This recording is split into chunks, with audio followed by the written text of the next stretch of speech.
ఈ దేశ నిర్మాణం చేసినటువంటి క్రైస్తవ సమాజం, ఈ దేశ నిర్మాణం చేసినటువంటి క్రైస్తవ సమాజం కలలుగన్నటువంటి రాజ్యం స్క్రీన్ మీద మీకు కనిపిస్తా ఉంది. 1807లో abolishment of the slavery act నీ రాజు తీసుకొచ్చాడు. జోగిని అనే వ్యవస్థను కూల్చడానికి నీ రాజు తీసుకొచ్చాడు. 1930లో ముత్తులక్ష్మిరెడ్డిని నిలబెట్టి మెడ్రాస్ లెజిస్లేటివ్ కౌన్సిల్లో ఈ దేవదాసి వ్యవస్థను నాశనం చేయటానికి, దాన్ని తీసి పారేయండి అని పిల్లు పెట్టింది. నీ రాజు పంపగా వచ్చిన వ్యక్తులు ఆంధ్ర జోగిని యాక్ట్ మనం తీసుకొచ్చాం. ఇంగ్లీష్ ఎడ్యుకేషన్ ఫర్ ఎవ్రీబడి, ప్రతి ఒక్కరికి 1835 మనం తీసుకొచ్చాం. 1795 రైట్ టు ప్రాపర్టీ, అంతకుముందు ఎవరు భూములు కొనటానికి లేదు. బడుగు బలహీన వర్గాలు భూములను స్వాధీనం చేసుకునేవాళ్ళు. నీకేంద్ర రే మల్లిగా అనేవాళ్ళు, నువ్వెవర రే ఈరిగా అనేవాళ్ళు, నువ్వెవర రే బయటుండు, నువ్వు మా ఇంటికి రావద్దు, నీ నీడ పడద్దు అన్నారు. కానీ నీ రాజు నీకు అధికారం ఇచ్చాడు. భూమి కొనుక్కునే అధికారం, భూమిలో పండించుకునే అధికారం, పండించిన దాన్ని తినే అధికారం నీది. అంతకు ముందేమయ్యేది, భూమి తీసుకుని కష్టపడి మంచిగా పనిచేసి ఇంత పండు పండిన తర్వాత వస్తాడు అయ్యగారు, ఏట్రా ఇది ఏటి బాబండింది, అమ్మగారికి కావాలంటే ఇచ్చిరాపో అంటే నోరు మూసుకొని ఇవ్వాలి అంతే. అదే చట్టం. కానీ ఈరోజు అది కాదు. నువ్వు పండించింది నువ్వు తింటావు, నువ్వు పండించింది నీ పిల్లలు తింటారు, నువ్వు పండించింది ధైర్యంగా నీకోసం పెట్టుకుంటావు, పొదుపు చేసుకుంటావు. కారణం ఏమిటి? నీ రాజు, రాజులకు రాజు, ప్రభువులకు ప్రభువు, కైసర్ అగస్తస్ మరియు కైసర్ తిబేరియస్ల ప్రతినిధి అయిన పిలాతు ముందు నిలబడుకొని నా రాజ్యము నీ రాజ్యము లాంటిది కాదని చెప్పాడే ఆ రాజు. Right to property, right to education, abolishing killing children. చిన్న పిల్లలను కొనుక్కొని వెళ్లేవాళ్ళు. ఆయన ఒకసారి రాశారు, ఈ దాన్ని ఏమంటారు, కాటన్ గారు ఆయనకు రాసినటువంటి, కాటన్ గారి గురించి రాసినటువంటి పత్రిక ఒక పుస్తకంలో ఇలా రాసుందట. ఏంటంటే వాళ్ళ ఇంట్లో పనిచేసేటట్టు ఒక ఆయమను వచ్చి ఒక ₹1 ఇవ్వమ్మా అని అడిగింది. ఆ రోజుల్లో ₹1 ఎందుకమ్మా అంటే, నేను వెళ్ళి రాజమండ్రిలో ఒక ఆడపిల్లను కొనుక్కొచ్చుకుంటాను అంటుంది. ఏంటి కొనుక్కొచ్చుకుంటావా? ఎందుకు? అది మన పరిస్థితి ఆ రోజుల్లో. పిల్లలు నమ్ముకునేటటువంటి బతుకులు, తినటానికి లేని బతుకులు, పిల్లలు నమ్ముకునేటటువంటి బతుకుల నుండి నీ రాజు, నువ్వు అమ్మటానికి వీలు లేదు, నువ్వు చంపటానికి వీలు లేదు. నిర్మాణం కట్టాలంటే పిల్లల్ని చంపరారు, ఏదైనా రోడ్డు వేయాలంటే పిల్లల్ని చంపుతారు, రక్తం పడాలంటారు. ఇలా పిల్లలను, మన పిల్లలను చంపుతూ ఉంటే ఆపింది నీ రాజు. Right to education 1913. నువ్వు పెళ్లి చేసుకుంటే నీ భార్య 7 రాత్రులు బ్రాహ్మణుడితో పడుకోవాలి. ఇది ఈ దేశ చట్టం.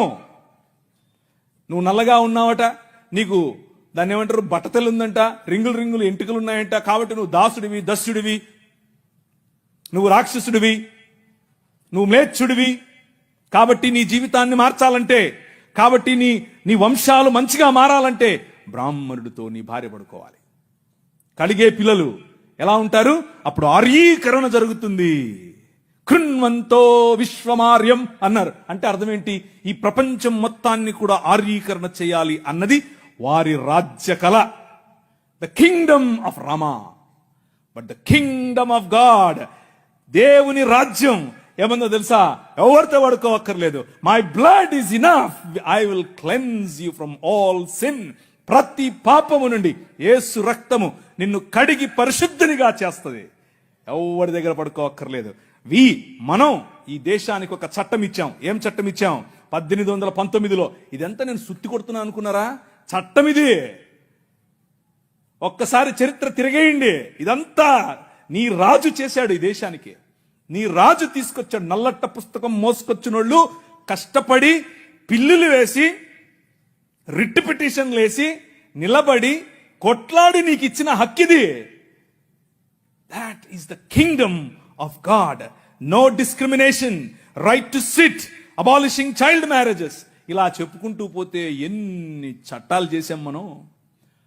రైలు మనది, పోస్ట్ ఆఫీస్ మనది, ఐఏఎస్ తెచ్చింది మనం, ఐపీఎస్ తెచ్చింది మనం. తెలుగు భాషను మ్లేచ్ఛ భాష అన్నారు.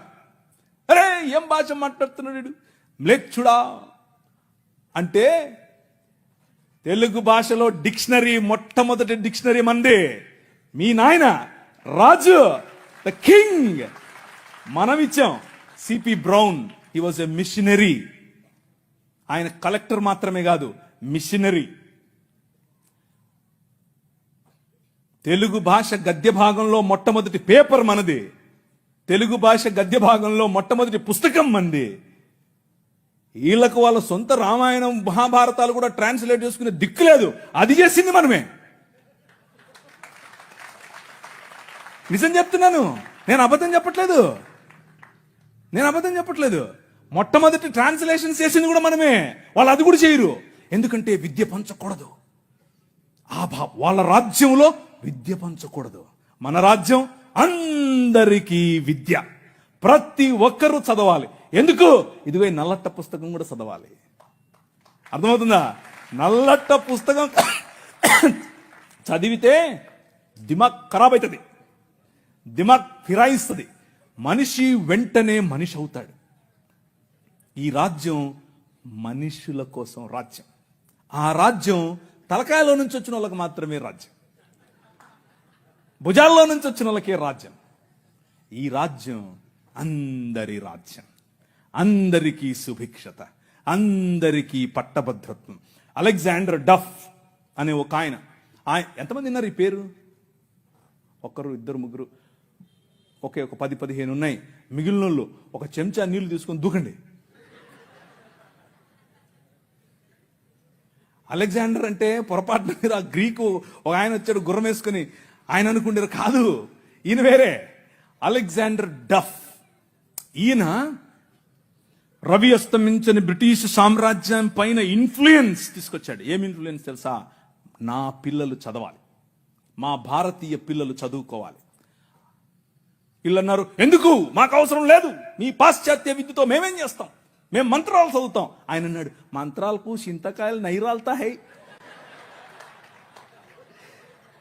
అలెగ్జాండర్ డఫ్, నో, చదవాలి, మన పిల్లలు చదవాలి, ఆంగ్ల భాషలో చదవాలి, ప్రతి భాషలో చదవాలి, తెలుగులో చదవాలి, తమిళంలో చదవాలి, బెంగాలీ కావాలి, పుస్తకాల తర్వాత పుస్తకాలు, పుస్తకాల తర్వాత.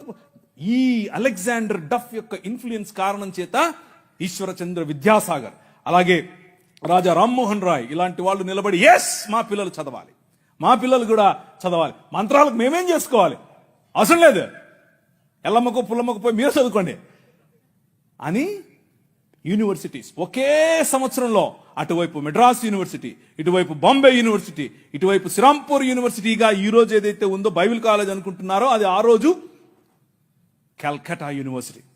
3 యూనివర్సిటీలు స్థాపించటానికి వెనకుండి పనిచేసింది ఈ అలెగ్జాండర్ డఫ్. ఈయన ప్రభావం, ఈయన ఇన్ఫ్లుయెన్స్ కారణం చేత మెకాలే అనే ఒక వ్యక్తిని ఈ దేశానికి పంపించారు. పోయి చూసి రాపో బాబు, అసలు చదువు అవసరమా లేదా. ఆయన ఇచ్చినటువంటి నివేదిక, ఎస్, అందరూ చదవాలి. ఇంతమంది కూర్చొని ఉన్నారు, బైబిల్ సంకలో పెట్టుకుని ఓ వెళ్ళిపోతున్నారు, బాగుంది. కానీ ఏడి ఒక్క అలెగ్జాండర్ డఫ్? మీ ఊరి ఎమ్మెల్యేని ఇన్ఫ్లుయెన్స్ చేసే దమ్ముందా నీ దగ్గర? మీ ఊరి ఎంపీ దగ్గర నిలబడుకొని మాకు ఇది కావాలి అని అడిగే దమ్ముందా నీ దగ్గర?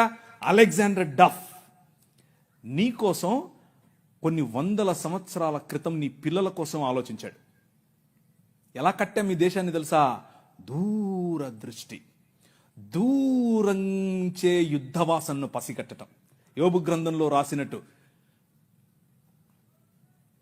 గుర్రమును చూచితివా, అది వాడి రౌతును తిరస్కరిస్తుంది, తలతలలాడు ఈటెలను మెలమెలలాడు ఆ బల్లెములను చూసినప్పుడు రా రా అని ఉద్దండ కోపముతో మిడతల వలె గంతులేసి ముందుకెళ్తుంది.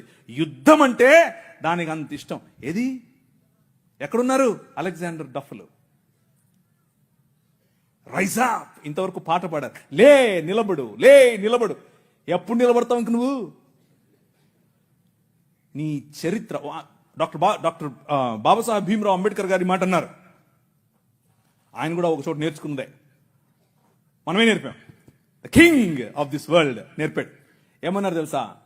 చరిత్ర, నీ చరిత్ర తెలుసుకోకపోతే నువ్వు చరిత్రలో లేకుండా పోతావు. ఇది నీ చరిత్ర. ఇది నువ్వు ఈ దేశానికి, ఈ దేశ నిర్మాణంలో నువ్వు సాధించినటువంటి చరిత్ర. దారా యాక్ట్ 1879. దారా అంటే డెక్కన్ అగ్రికల్చరల్ రిఫార్మ్స్ యాక్ట్ దాని పేరు. ఆ రోజుల్లో స్వరాజ్యం లోకమాన్యుడు ఉన్నాడు కదా ఆయన అన్నాడు, ఏమన్నాడు, ఆయన ఎందుకు అంతటానికి, ఎవరికి? పేదలు, బడుగు, బలహీన వర్గాలు వెళ్ళి దాన్ని ఏమంటారు, దున్నుకుంటామయ్యా అంటే, సరే దా. అదేదో ఆ రోజుల్లో సినిమా వచ్చింది సబ్బు పౌడరు చూపించి వాళ్ళ దగ్గర భూములు తీసుకునేవాడు. ఆ టైప్ ఈడు. అలా చేస్తూ ఉంటే క్రైస్తవ మిషనరీలు అప్పుడున్నటువంటి డెక్కన్ ప్రాంతానికి రాజు అయినటువంటి హైదరాబాద్ హయాంలో వాళ్ళ దగ్గరికి వెళ్ళి ఇన్ఫ్లుయెన్స్ చేసి, నో అలా కాదు, అలా ఉండడానికి వీల్లేదు, దే ఆర్ పెసెంట్స్, వాళ్ళకి అంతంత వడ్డీకి రుణాలు ఇస్తే వాళ్ళు ఎట్లా కడతారు, వాళ్ళు ఎలాగో కట్టలేరు, కాబట్టి డబ్బులేమో ఇచ్చేసి వాళ్ళు కట్టలేని పక్షంలో వాళ్ళ భూములు తీసుకోవటం ఏంటిది? This is not righteousness, this is not right. అది న్యాయం కాదు. ఆయన భుజముల మీద రాజ్యభారముండును. ఆయన భుజములు ఎక్కడ? ఫ్రిడ్జ్లో పెట్టొచ్చుంటాడా? నువ్వే. This is his body.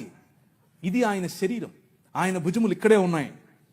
ఆ రోజు వాళ్ళు గుర్తించారు, అది నా బాధ్యత అని గుర్తించి వాళ్ళకి 25 పైసల కంటే ఎక్కువ వడ్డీకి రుణం ఇవ్వటానికి వీల్లేదు అని యాక్ట్ చేశారు.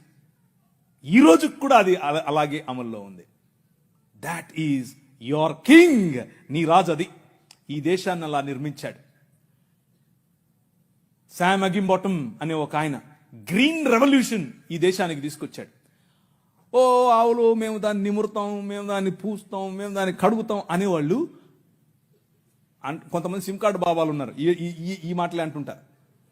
వాళ్ళకి చేతకాల ఎట్లా ఆవులు పెంచాలి, ఎట్లా డైరీ ఫామ్ తీసుకురావాలి, ఎట్లా అగ్రికల్చర్ చేయాలి, మేము నిమురుతూ ఉంటాం, మాకు అదే కావాలన్నారు. కానీ ఏం చేయాల, చూస్తూ ఉన్నారు ఊరికే. కానీ శామ్ అగింబాటమ్ చూశాడు, ఊరికి నిమరలా పనిచేశాడు. ఎందుకో తెలుసా? యువర్ కింగ్, నీ రాజు భావజాలం వేరు. ఊరికే దాన్ని పట్టుకోనేది కాదు ఆయన రాజ్యం. ఆయన రాజ్యం దాని ద్వారా అనేకులకు ఉపాధి, దాని ద్వారా అనేక కుటుంబాలు బాగుపడాలి, అనేక కుటుంబాలు నూతనపరచబడాలి. ఆయన 21వ అధ్యాయం ప్రకటన గ్రంథం 3, 4, 5 వచనాల్లో సింహాసనాసీనుడైన వాడు ఈ విధముగా సెలవిచ్చుచున్నాడు, ఇదిగో నేను సమస్తమును నూతనపరచుచున్నాను, క్రొత్త ఆకాశము క్రొత్త భూమిగా తయారు చేసేటటువంటి అగ్నిలో పుటము వేసి బయటకు తీసినట్లుగా ఈ ప్రపంచాన్ని పునరుత్థానము చెందించే పనిలో నన్ను వాడుకుంటున్నాడు. That is your king.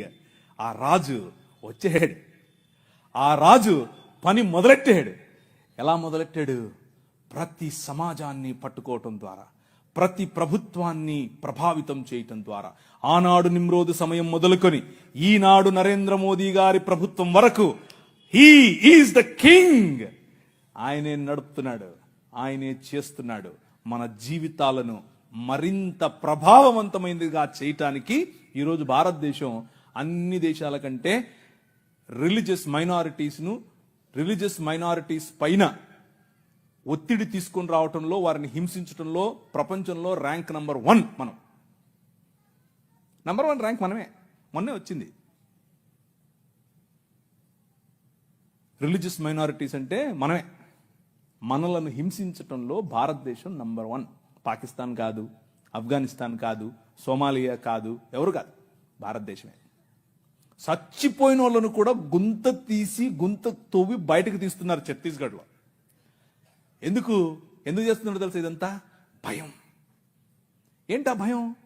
వీళ్ళందరినీ మనుషులు చేస్తున్నారు, వీళ్ళందరూ సమానం అంటున్నారు. మనుష్యత్వం, మతం మనుష్యత్వం ఎదుట నిలబడలేదు. భయం దానికి. మతానికి నిజమైన మనిషిని చూస్తే భయం. నిజమైన మనుష్యులను తయారు చేసేటటువంటి దేవుని రాజ్యం, నిజమైన మనుష్యత్వాన్ని ఈ ప్రపంచంలో వెలుగుగా ప్రకాశింపచేయటానికి పిలువబడినటువంటి దేవుని రాజ్యం.